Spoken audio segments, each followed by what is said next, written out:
listening to Your Ultimate Life with Kellan MCA, only on LA Talk Radio.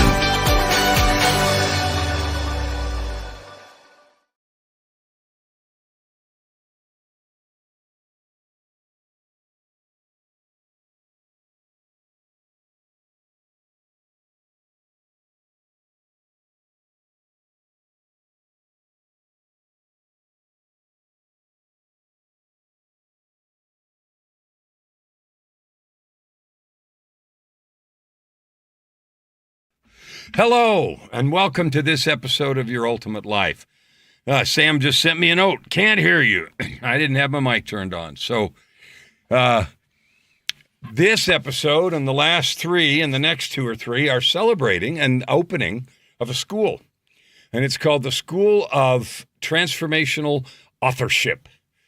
And I talked a lot about that the last times, and I'm going to talk about it more. But each time is not just talking about the fact that it's happening, but some real tools that you can use to create value, whether you're writing a book or not, or whether you're writing anything or not.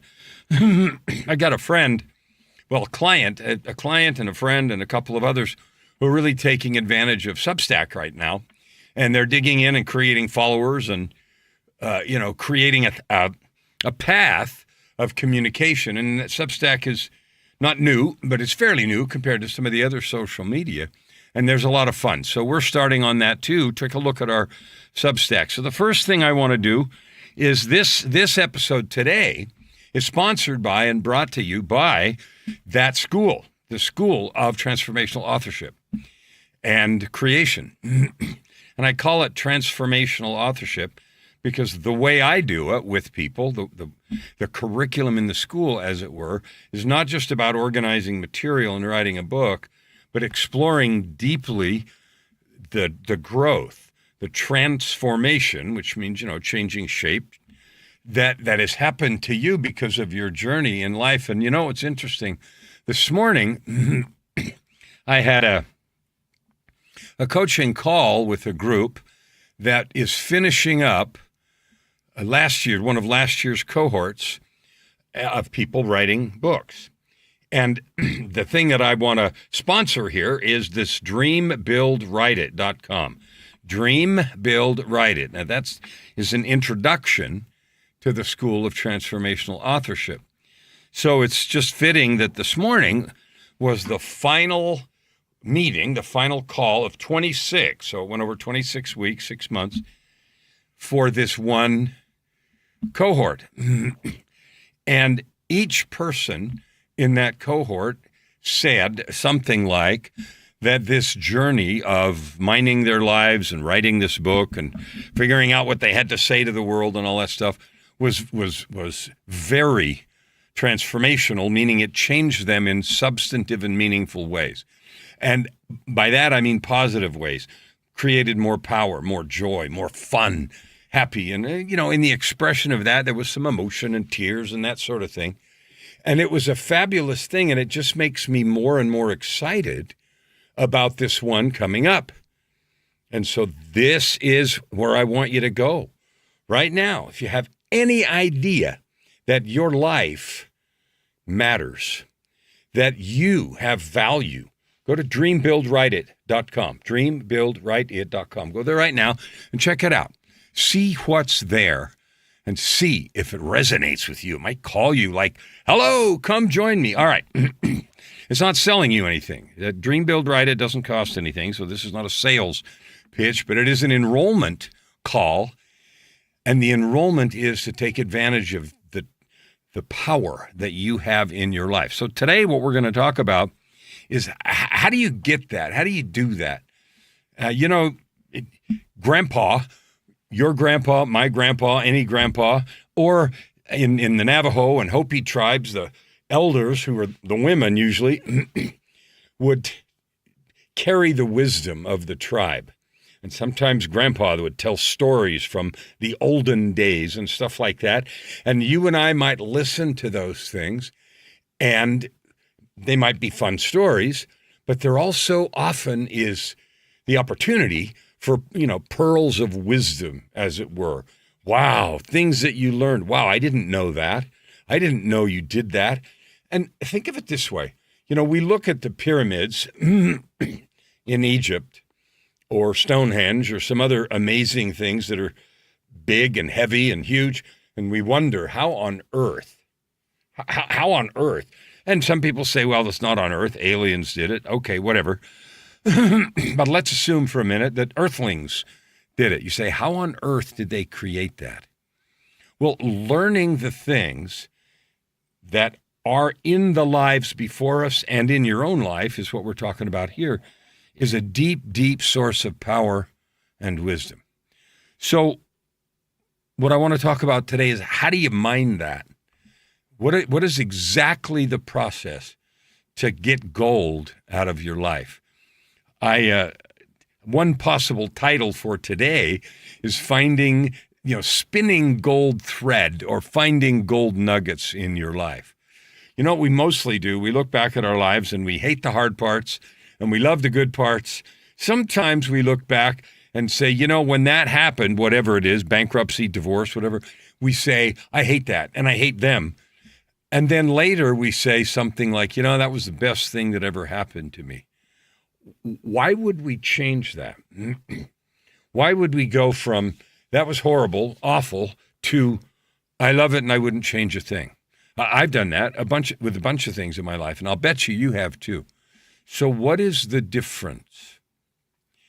Well, I don't know what you're thinking the difference is, but let me give you some ideas, because this will be instructive about how to find more of that wisdom and gold in your own life, whether you use it to help yourself or whether you use it to help others by writing a book or creating a course or going to this Dream Build Write It challenge and joining us there.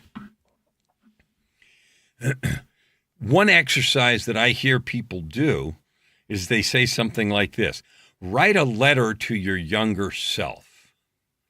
Write a letter to your younger self and tell them something. And not always, but often it is encouragement. Don't give up. You're okay like you are. You will make it. It's not as bad as it seems. Life is really okay. Those kinds of things, and sometimes there's very specific things that we have in mind to tell our younger selves. Well, I want you to think about that. What is it in your heart right now that if you wrote a letter to your 20-year-old self, I'm assuming you're not 20, if you're at least 30 or 40 or 50 or 70 like I am, man, if I got to write a letter to my 20-year-old self, there's all kinds of stuff that I'd tell that guy. All kinds of things. And it wouldn't be to protect him, so to speak, from mistakes or harm, but it would be to offer some insight, some wisdom that I have and that I know that you have from the life experience that you've had. So often when we do that, it's just haphazard. We don't really go through any kind of a structure to figure out what those nuggets of wisdom are, even though there might be 10 kilo bars of gold. So let's talk about how to do that. You know that those nuggets come from your experience. But the experiences alone don't give you the wisdom. We have to do something with the experiences. Because often when those things happen, negative things, illness or financial hardship or health or whatever, we're angry or we're frustrated or we scream at the sky, why me? It's not fair. We complain about fairness or, what did I do to deserve this or that, that kind of thing. And that's kind of a natural reaction, but it never goes to a satisfactory place. Like you never get to a satisfactory conclusion. Why did this happen to me? Nobody ever answers this. And even if somebody does, we argue with them, right? Here's the first step in creating this wisdom that you would write into a letter to your younger self. And that is to reflect, to think about it. I know that sounds silly and trivial, but here's a way to think about it. Your memory stores events. Like stuff happens and you remember it. How you remember it is a choice. So I'll give you an example. When I was about 13, it was Christmas time. And my brother and I used to do chores around the house to earn money to buy Christmas presents, and we didn't have a lot. And so when we went and did our Christmas shopping, it was usually all in one night, and it was usually 2 or 3 days before Christmas. And we would ride our bikes up to the mall that was near our house. And we had a mall, in those days, a long time ago, and it's called Sun Valley Mall, and it's still there in Pleasant Hill, California. And before that, they built that mall. It was an onion field. My parents told me. I don't remember that. But I do remember them building the mall. And it was a typical mall. It seemed enormous to us. One end had Sears as an anchor store. In the middle, it had Macy's. And all the way at the other end, it had J.C. Penney. And there were 2 levels in the mall. Wow. And you could go all the way down in one level and all the way up. So we loved to go to the mall and go to the stores that had little things we could afford for, different members of the family. There was also another store that wasn't in the mall, that was in a little bit different direction, that was about a mile or 2 away, mile and a half maybe, from the house. And I remember that particular time I was going to that store, and the name of it was White Front.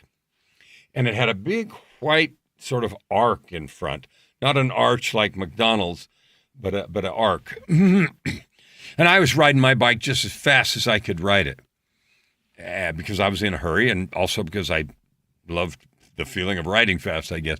Anyway, something happened, and suddenly my brakes, I had hand brakes, not coaster brakes. The brakes went into the front tire and immediately stopped the bike. And I went flying over the handlebars, and the parking lot at White Front, the entrance that I used, had a down ramp in it of about maybe 10 yards. It wasn't steep, but it was a down thing. So that down ramp gained me a little speed. Now, the store White Front was kind of like Kmart, which came later. There wasn't Kmart around, at least where we were yet, meaning it had an auto center and, a big department store and bargain things. It was kind of a bargain store. And that's why we went there, because we didn't have a lot of money. And so we could buy good, a lot of stuff for not a lot of money. So I went down that thing. My brakes fell in the front thing, locked against the front fork, and I went flying over the handlebars. And it was right in front of the auto center of White Front, which was right down that ramp. And the next thing I remember, I hit the ground on my chin. And the next thing I remember was I was sitting in the waiting room in the White Front Auto Center. They have waiting room when they're fixing your car, where you pick it up or whatever. I had a towel on my chin, and I was spitting out teeth. So I broke some teeth. I landed on my chin, cut a great big gash in my chin, and I remember sitting there, and then pretty soon my parents came, and we went to the hospital and got some stitches. Now, here's the thing.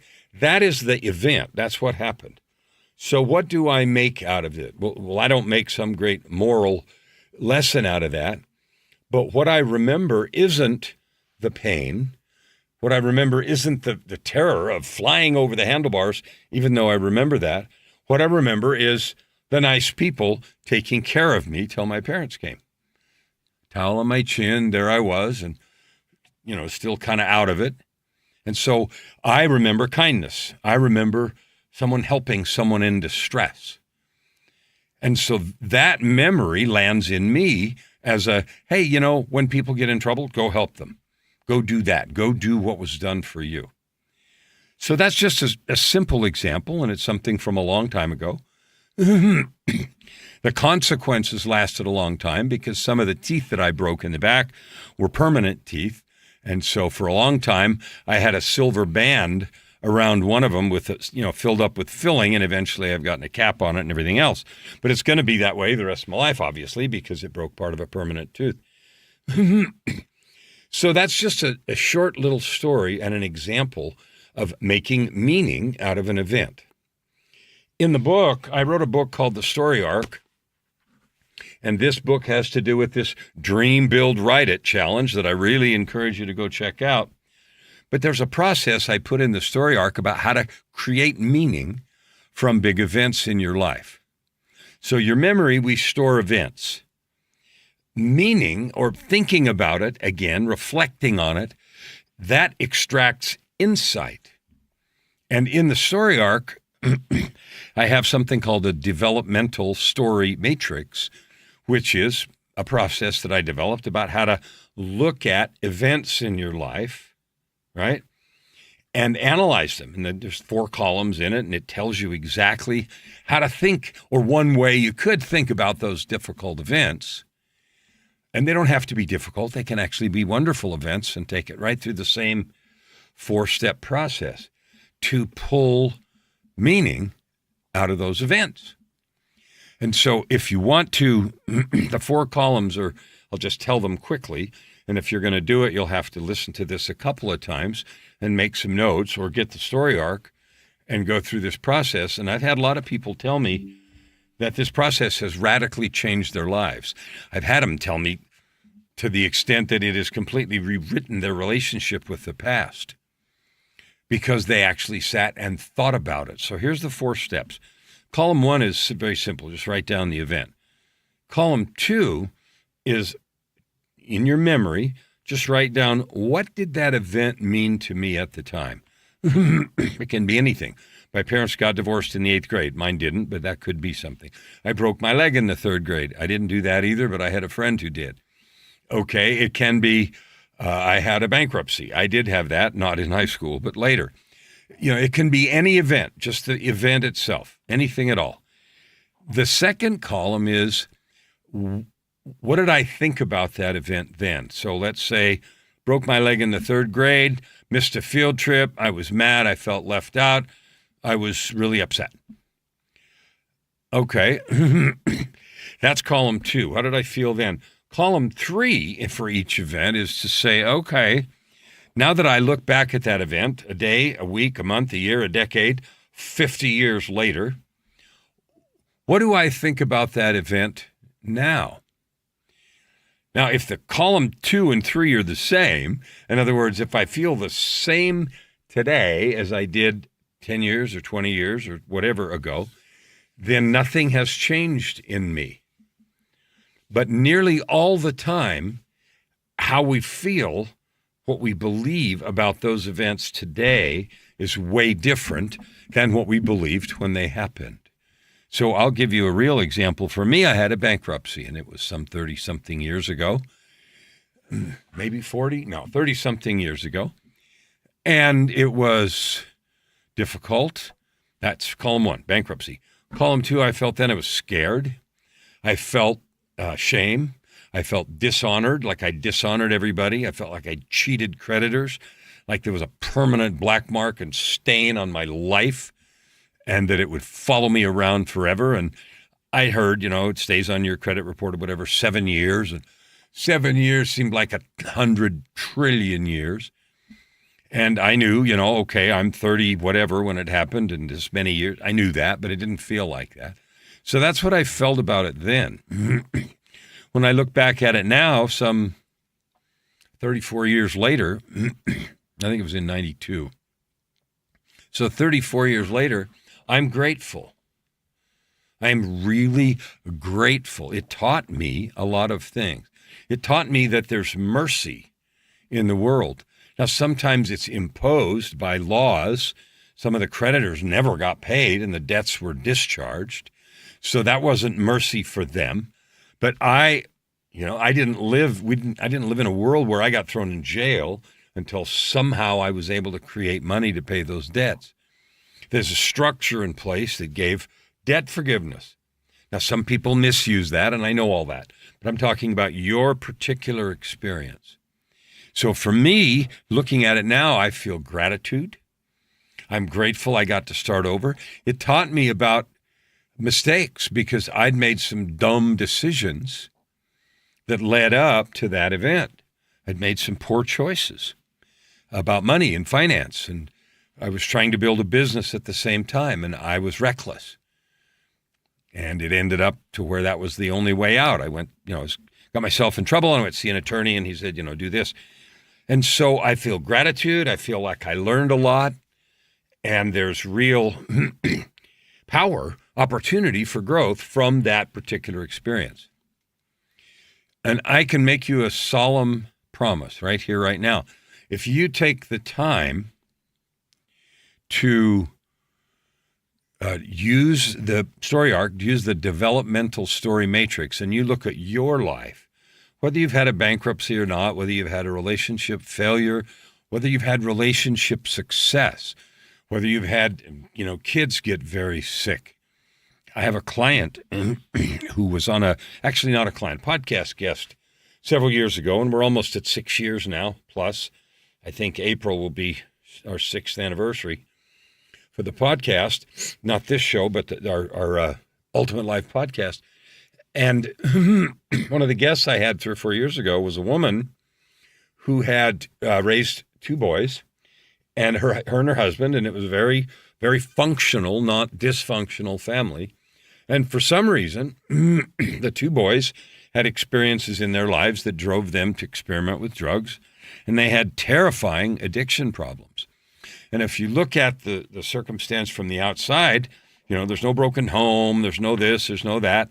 It all looks good. And so you could scratch your head and say, why did that happen? Well, that question may be useful, but that isn't the meat here. The meat is that woman who was on the show. She talked about not understanding what happened and about how it caused, at first, terrible consternation in her life. Like, what did we do wrong? How do we fix this? Oh, no. And, back and forth emotionally, not knowing what to do. And then later, after they navigated that and did the best they could, like any concerned parent would do, they realized they had more patience, they had more tolerance, they were better able to understand other people's difficulties and therefore be more helpful and supportive. And consequently, the message that she shared on the show was one of hope and opportunity. And now her mission was helping other families with similar situations. A funny example of that is parents or people that don't have kids, right? So you go into a restaurant or a theater or a store or something or church or wherever, and you've got kids screaming, making noise, fussing, whatever. And those without kids, are irritated and turn and look at them and think, how come you can't control your kids? And then 2 or 3 or 5 or 10 years later, if they have kids, they're like, all of a sudden there's this tremendous empathy and patience because they realize it's not anywhere near as simple as you'd like it to be, or as you, as an unlearned younger person, are blaming or cussing out these people over here. Those are all opportunities for learning. And what happens most of the time is people don't gather those learnings. So I'm challenging you right now, gather the learnings. I can make you a promise. And I think I made one a minute ago, but here's another one. If you do the developmental story matrix that's in the story arc, it'll change your life. You will become more grateful. You will become more humble. You will become bolder. You'll make better decisions. You'll be more powerful and confident, I promise. And you can look at me and say, Kellan, how can you say such things? How do you even know that? You don't know me. I don't need to know you. I know you're human. I know you breathe air. And I know you're listening to a show called Your Ultimate Life. That right there tells me a lot about you, your heart, who you want to be, and the desire you have to create an impact in the world. And this mining, I call it mining, like you mine for gold or pan for gold or whatever. This mining for the gold in your life is one of the most awesome, powerful, meaningful, joyful things you can do. So again, I'm inviting you to go to dreambuildwriteit.com because we'll talk about that and I'll help you learn how to do this, and not just how to do it, but how to turn it in to a refined gold mine that you can use to create meaning for your own life, money, if that's your goal, and real impact in the world, like making a difference. And I know you wouldn't even be watching this show if making a difference wasn't high on your list. So when you go through and you create this developmental story matrix, I tell people to start with 20 events. Then you'll end up with hundreds. And what you'll find is that DSM, Developmental Story Matrix, will be the library for every speech you have to give, for every product you want to create, for every lesson you want to teach, for every workshop you need to create. I don't care what it's for. I don't care if it's for corporate stuff where you're talking about sales training. There is stuff in there that will apply, and it will be a permanent and endless gold mine. And that might sound like a bold promise, but you can't argue with me until you've done it. So go do the DSM deeply and fully. Start with 20 events and then create 50, 100. And pretty soon it'll be fun. Now, here's the fourth column, and this is the critical one. Column 1 is what happened. Column 2 is what you felt then. Column 3 is how you feel about it now. And column 4 is the gold. This is where your gold mine is. When you look at the difference between how you felt about an event, something that happened in your life, and usually the ones that we remember most are the bad ones, but when you look at the difference between how you felt and how you feel now, ask yourself this question. How could the difference that I note in my own life be of service or of benefit or of worth or of value to someone else? And very quickly, what will happen is you will start identifying core themes. You will start realizing what life forced you or invited you to learn. And invited is a better word than forced. I bet you know, I do, someone or maybe many someones who have the attitude of, I'll never forgive so-and-so. Now, the so-and-so might be God. It might be an uncle that did whatever they did. It might be a business partner that ripped you off $2 million. The feeling, I'll never flipping forgive that jerkwad as long as I live, that means that you are carrying a fountain of poison in your life. You are carrying an endless well of death that all it does is scribble blackness on your soul. So that may be the choice. That may be what you learned, is never to forgive. And then you know, because you're experiencing it, you're going through with a well of bitterness in your soul. On the other hand, if you decide to forgive, whether they deserve it or not, it's got nothing to do with it. Forgiveness is for us, not for them. Okay? Even when you forgive yourself, like if you make mistakes, and goodness knows I've made a boatload, we fix what we can. Of course we do. But the most important thing is change who we are. So we're no longer that person, and then go about adding good to the world, doing all the good we possibly can. So when you think about finding wisdom in this process, you look at, what did life give me the opportunity or force me to learn? And I don't like the force part because, like I said, you can stay bitter or angry. You all know, if you've listened to many episodes, that I died in 2018. So we're coming up this year on 8 years ago in June. I could be bitter about that and the illness that came and being in a coma for, X days, 3 weeks. I could be bitter about that and remain that way, and some people are forever. Instead, I've chosen to learn from it, to treat it as a gift, and to lean into it and love it. So life didn't force me into one or the other. It did force me to make a choice because I got sick. I was in the hospital, got very sick, died, and then was in a coma for 3 weeks. So it gave me a stark slap and an opportunity to learn, but the learning is our choice. And this is where the gold sits, because most people go through things. Wow, I got through that. Glad I got through that. Hope that never happens again. And they don't spend any time thinking about the value from the experience. And you could say, well, there's no freaking value in pain and suffering. Yeah, there is. Yeah, there is. If you and I are willing to go get it and find it and use it instead of saying bitter at life, at God, at the neighbor, at the bad person that did whatever, instead of that. Now, what I promise you'll notice is you look at column 4, when you write down, you look at the difference between column 3 and 2, how I feel now versus how I felt then, you'll start noticing core themes. Okay? You'll start noticing, wow, there are recurring themes of forgiveness or of courage or of failure and how you handled failure or of fear or of love or of power or of identity. Lots of other words. You'll notice there are some core themes.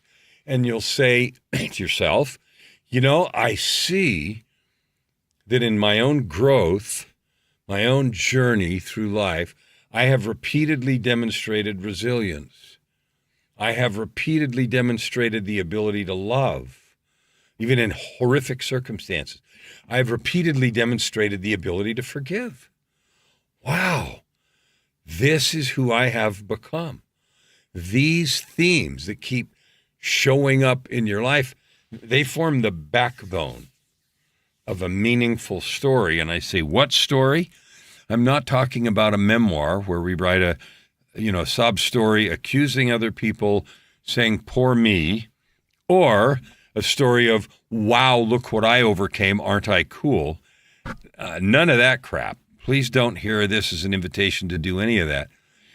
What it is, I call it your story of becoming.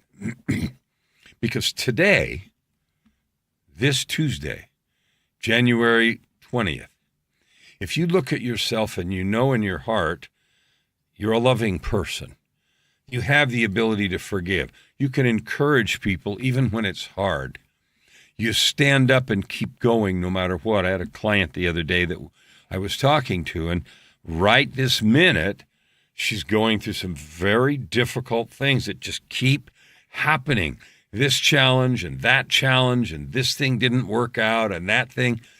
And every time I talk to her, I am in awe of her awesomeness.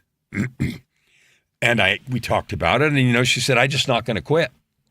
I'm just not going to quit. Well, you're not born that way. That is a thing that she has learned through repeated exercise of that difference between column 2, how I felt then, column 3, how I feel now. And when you look at all the meaning, how could I use that difference to bless someone, to encourage them, to teach, to coach, to, do whatever it is? You'll see those repeated themes. I have another fellow that just reached out to me today to be on a podcast and this show, and I'll bet you he's a guest. And if he comes on, he will come on in the next few weeks, and you'll get a chance to hear the story in real life. So he's had 20 years in, corporate stuff, fairly high-level positions, Harvard grad, MBA, and all that sort of thing, mergers and acquisitions, and high finance and everything else. And when he looks at the events of his life, his column 4, although he hasn't officially done the story arc, but he's done this process in another way. You know what his learning is? One of his consistent learnings, that leadership needs to be fueled by love. And so in hardcore, burn them down, high finance stuff, he's saying, hey, that doesn't work. That wrecks people. It wrecks companies. It even wrecks bottom lines. You might get short-term gain and, create your own legend like Wall Street guy or whatever. But at the end of the day, there's misery, pain, loneliness, sadness, pills, unfaithfulness, suicide. And you guys all know the drill, right? So his learning is, I'm going to lead from love. And now, where he's gone with that after this long career in this other cutthroat world, he said, no, I'm going to be a CEO, and he now has a position as a leader of a company. And his thrust, and he's writing some books, and when he comes to be a guest, he'll get a chance to talk about those, and I'm excited about creating leadership from a place of love, honor, respect, seeing the best in people, trusting them, creating an atmosphere of collaboration. And his results are astounding. So that comes from doing the kind of analysis of your own life that I'm talking about. So let's talk for a minute really quickly about that process again, and then we'll talk about what to do with it. Because after you understand it, you're going to be really excited about what your possibilities are. So part one, remember, just having things happen to you doesn't create a powerful story. Reflecting on it and choosing to find the meaning, that creates power. There's a structure, part two is there's a structure in the book, the story arc, that is not the only way, but it's the best way I know of to get these nuggets of gold out of your life story. And that's to analyze each event, how I felt then, how I feel now, look at that difference, and then discern or choose how that growth that you've exhibited would be valuable for someone else. And then you go through your stories and you say, wow, there are recurring and repeated patterns here that I see over and over. And that is your core strength. Those repeated patterns, the themes of resilience or honesty or forgiveness or courage or dealing with failure or illness or overcoming fear or choosing to love. You know, there's many themes, and you'll find that multiple themes emerge from you. Then the question is, okay, what am I going to do when you look at your own life and you say, wow, look what I have become? That's a powerful realization. And again, it is not to get a medal and say, yay, look at me. It is to choose to be in service. Because if you want to make meaning and impact and money, I can make you another promise. The way to make the most impact in the world, the most money, and have the most fun is to serve furiously with the experiences of your life. Your divine gifts, the skills, and your life experience. Write that down. Your skills, those are the things you've learned to do. The gifts, those are the things you naturally do well. And this list of things that you've learned from the School of Hard Knocks, life experience. And most people take that School of Hard Knocks and curse at it. You instead choose to bless it and turn it into the backbone of the story of your becoming. Now, what I want to go to now as the last theme that we're going to talk about here, maybe there's one other one, is this. After you have that list of themes that come through in your life, from that you choose a purpose. Okay? It's one thing to just randomly go about trying to help people or be a better dad or mom or be a good employer or employee. That's great. There's nothing wrong with those things, commendable, but it's nowhere near the difference you could make. And I know you wouldn't be watching this show if you didn't have a desire to change the world in some fashion, either a little or a lot. You know, from listening, my goal is to bring 300 million people to listen and understand their own worth, identity, possibility, ownership, sovereignty. Somebody asked me the other day what I do for the millionth time. I described it a new and different way. I said, I help you pull out your superpower and change the world. And you know, they laughed. It's funny. But that's it, because you have a superpower. You may not know what it is. You may not care, but I'll bet you do. And if you want to find it, go through this process. And if you want me to help you, get a hold of me. DreamBuildWriteIt.com. 4 weeks after this week. 4 weeks, we're going to do this. Free challenge. You'll get a chance to find your superpower. When you do that, what you're going to discover is you have a purpose.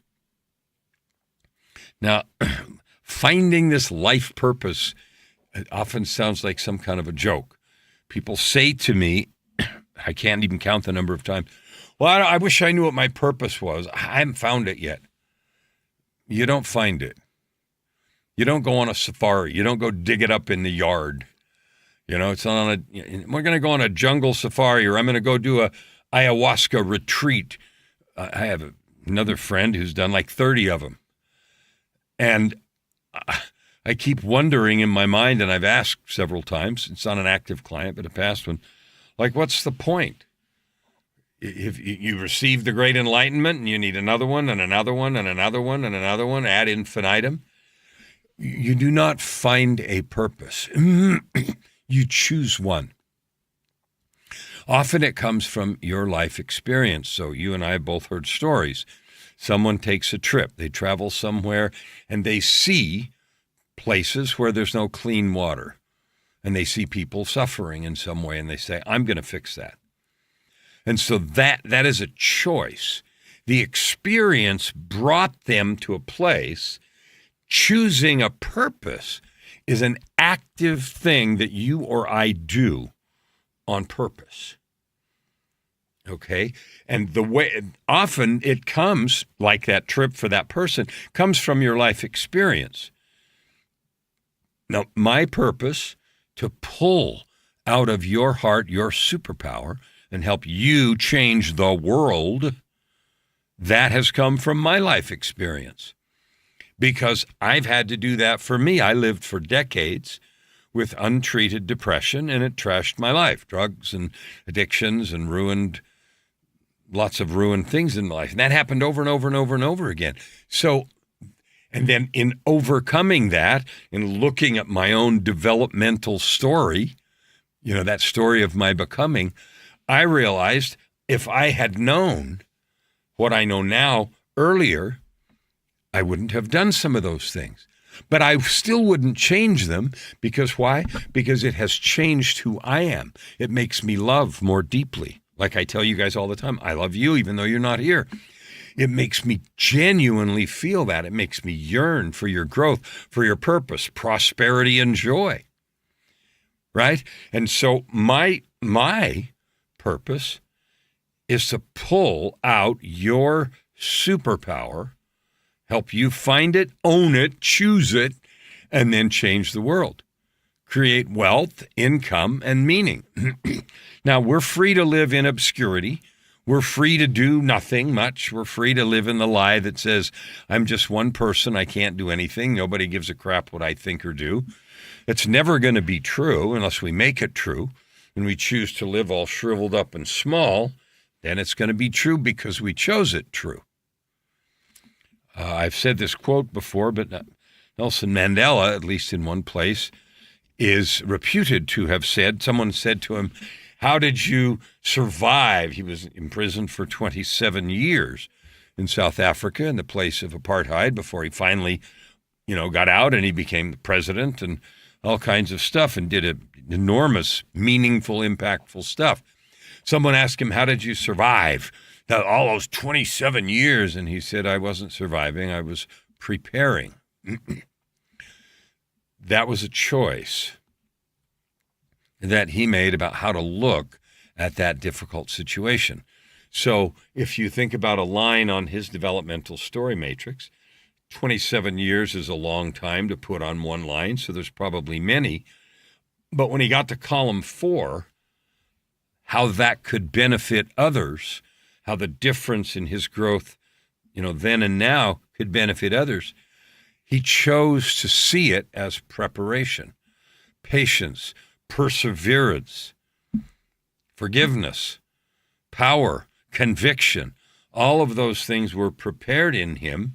And you can bet your life the guy, before he had that experience and after he had that experience, is a completely different guy. You know that without even thinking. So when you think about your purpose, can you write your purpose down on a single line?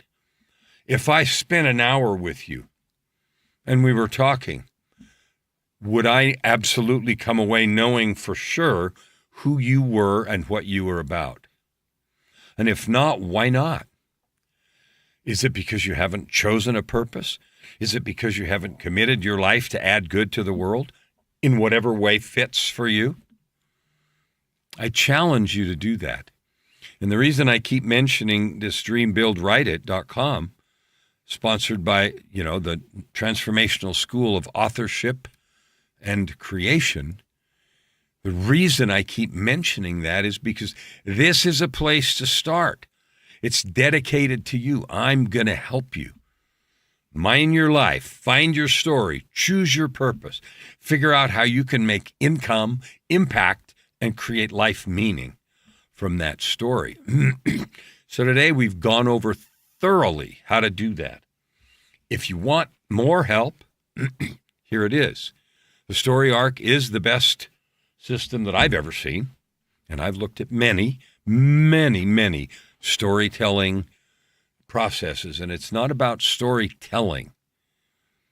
It's about analyzing the events of your life and figuring out how you can use them to serve.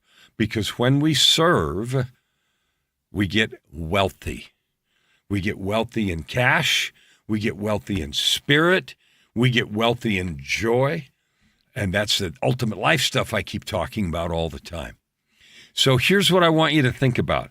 This is the 4th of these episodes. The 5th one's coming. And here's what the 5th one is about. Next time we're going to talk about this. And, if I have to interrupt it because I've got good guests, then I will. But the next time we're alone, and I'm with you alone, we're going to talk about how to tell your story. Because this story arc is about how to find it. How to find it by analyzing your life in the way that I just taught you. And then there's a way to tell it, because sometimes people tell stories to get sympathy. Oh, I want you to feel how bad I had it. And then we get in contests of, oh, yeah, you know what happened to me?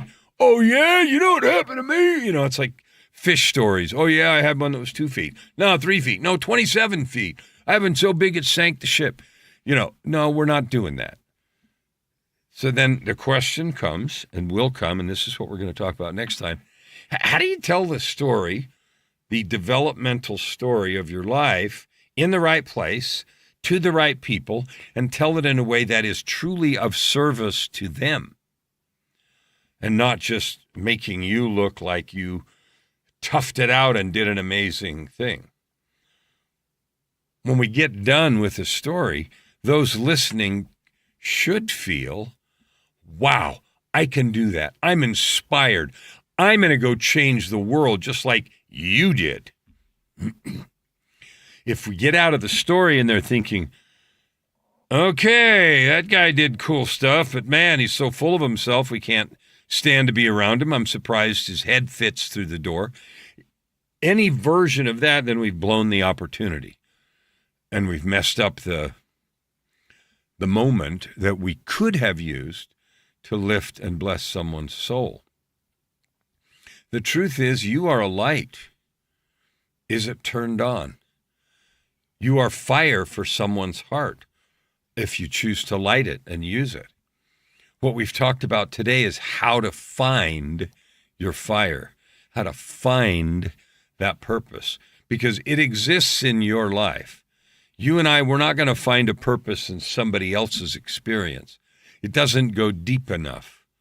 We can witness or hear movie, book, story of someone else's life, and it's not going to light you up because it wasn't yours. Now, if it's a family member and you helped care for them and you're deeply involved, then it is your story. You don't have to be the one with the difficulty or the affliction or whatever, but it's still your story. Anything that you didn't bleed for isn't going to be enough fire to light your purpose. So here's what I want to invite you to do. First of all, go to dreambuildwriteit.com. Sign up. Second of all, get the story arc. Not because I care about selling books. I sell lots of those. It's because I want you to mine your life for your superpower. Because with that superpower, with that thing that only you own, that is uniquely yours no matter what, you have the tool, you have a bucket of gold in your hand. You have a tool that's irreplaceable, that can't be duplicated, and that nobody else has. A tool that lets you add good to the world. a tool that lets you live with purpose, create prosperity, and have constant joy. I know that's true because I live that way. It wasn't always so, but I have come there. And my mission in this challenge, Dream, Build, Write It, with this show and with everything that I do, is to give you everything that I've learned and help you to live your ultimate life.